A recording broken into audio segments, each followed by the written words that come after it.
Bienvenue sur CFoot, ici on parle football et pour la vidéo d'aujourd'hui, on va revenir sur cette 38e et dernière journée de la Premier League. Cette ultime journée du championnat anglais était aussi bien riche en enseignements qu'en émotions. Mais avant de revenir sur cela, j'aimerais vous remercier pour le soutien et les encouragements que vous m'avez apportés pour la première vidéo de cette chaîne YouTube, tout en vous demandant de partager, de continuer à liker et de vous abonner pour les prochaines vidéos. Et pour revenir sur le sujet de la vidéo d'aujourd'hui, on va devoir commencer malheureusement par les champions d'Angleterre, Arsenal qui mérite amplement son titre de champion. Ça me fait mal de le dire, mais c'était l'équipe la plus régulière du championnat. Ils ont dominé le championnat de la tête et des épaules depuis septembre.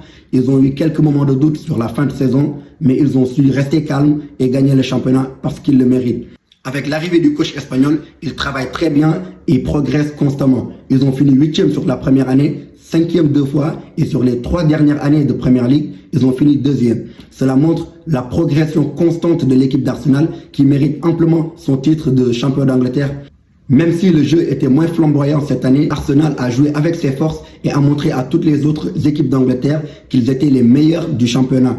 Et cela est couronné par ce titre qui fait plaisir à tous les Gunners. Ils le méritent vraiment. Ils ont attendu longtemps depuis les Invincibles de 2004 et aujourd'hui, ils ont le droit de célébrer ces titres, même s'il leur reste la finale de Ligue des Champions qu'ils doivent jouer. En tout cas, cette saison est réussie et Mikel Arteta a montré que c'est un très bon entraîneur. Il a fait progresser les Gunners. Entre 2019 et aujourd'hui, Arsenal est devenu l'une des meilleures équipes d'Europe, alors que quand il les prenait en 2019, c'était une équipe qui n'était même plus capable de se qualifier en Ligue des Champions.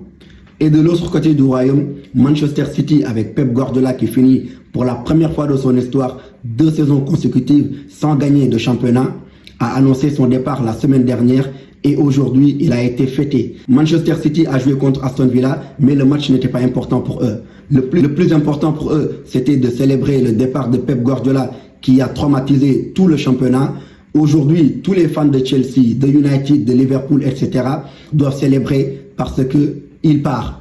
On l'aime beaucoup, Pep Guardiola. C'est l'un des meilleurs entraîneurs du championnat anglais, mais aujourd'hui, on doit fêter parce qu'il part. C'est un dictateur. Depuis qu'il est venu en Angleterre en 2016, il a gagné beaucoup de championnats. Il en a gagné 6, si je compte bien, en 2018, en 2019, en 2021, en 2022, en 2023, en 2024. On ne sait même plus combien de championnats il a gagné, tellement il en a gagné. Aujourd'hui, il va laisser sa place à Enzo Maresca, ancien entraîneur de Chelsea, qui, je pense, va faire du très bon travail. Mais en tout cas, c'était un plaisir de regarder l'équipe de Pep Guardiola depuis 2016. Tout le monde se posait la question, qu'est-ce que Pep Guardiola fait en Angleterre et est-ce qu'il va réussir en Angleterre? Aujourd'hui, 10 ans après, il a montré à tout le monde qu'il a su s'adapter en Angleterre. Il a permis au championnat d'évoluer. Il a montré en tout cas que c'est l'un des meilleurs entraîneurs de l'histoire. Pour moi, c'est le meilleur de l'histoire. Mais en tout cas, il a fait un très bon travail à Manchester City. Et aujourd'hui, le voir ému devant les supporters de Manchester City, ça a touché tout le monde parce qu'on l'a accompagné jusqu'à aujourd'hui. On a regardé tous ces matchs. On a pris du plaisir à le détester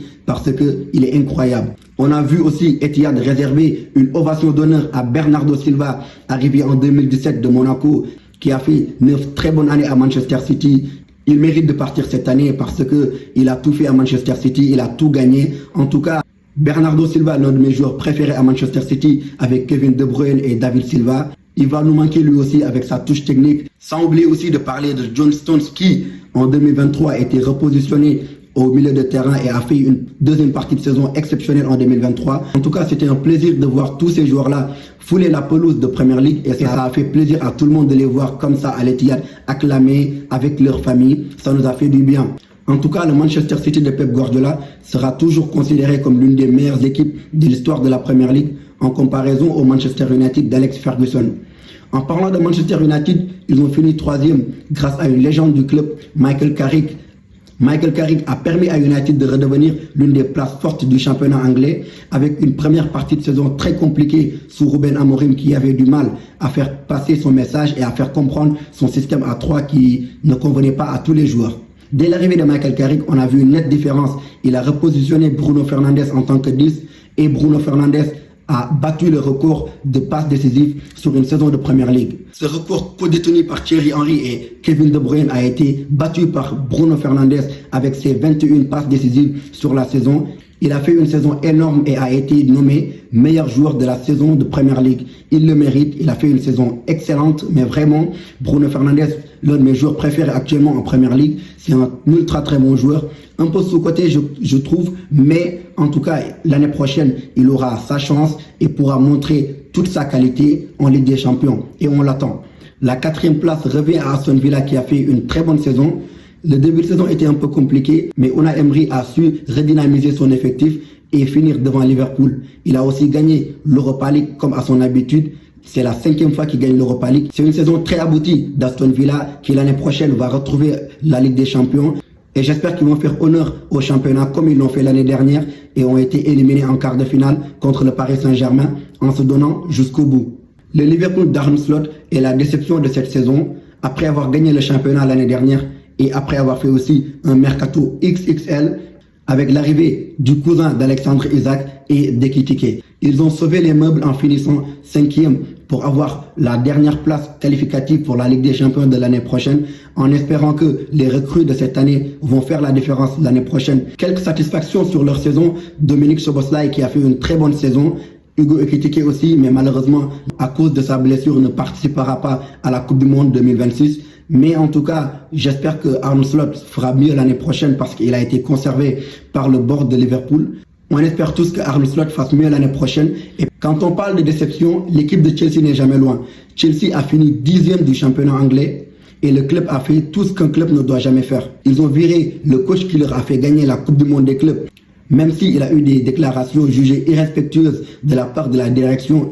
Et il était en train de négocier avec Manchester City pour prendre la suite de Pep Guardiola. Si tu vires Enzo Maresca, ce n'est pas pour ramener Liam Rosselló qui n'a aucune expérience dans un grand club. Il était perdu, on le voyait tous, il était sur le banc, ne savait pas quoi faire. Même s'il a des idées, ça ne prenait pas.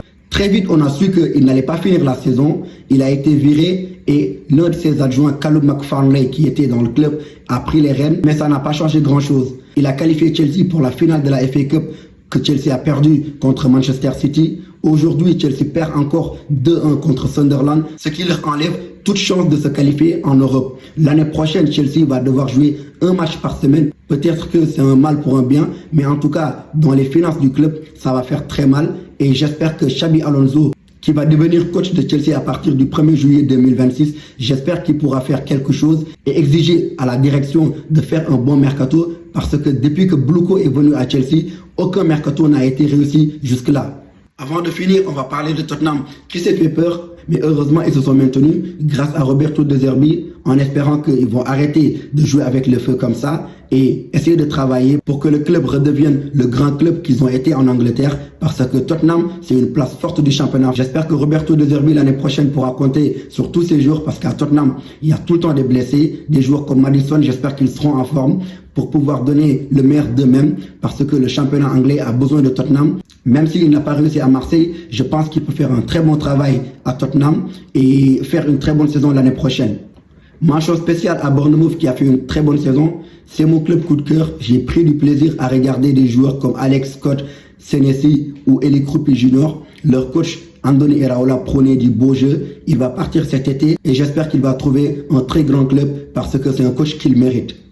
C'est la fin de la vidéo, j'espère que ça vous a plu parce que c'était pas facile vraiment de revenir sur tout un championnat, mais c'est un plaisir de parler de Premier League parce que c'est notre championnat préféré. Continuez à liker, à partager, à vous abonner et on sera là pour parler de la Coupe du Monde bientôt. Mais avant cela, la finale de la Ligue des Champions sera débriefée ici et merci à tous, à la prochaine. Peace.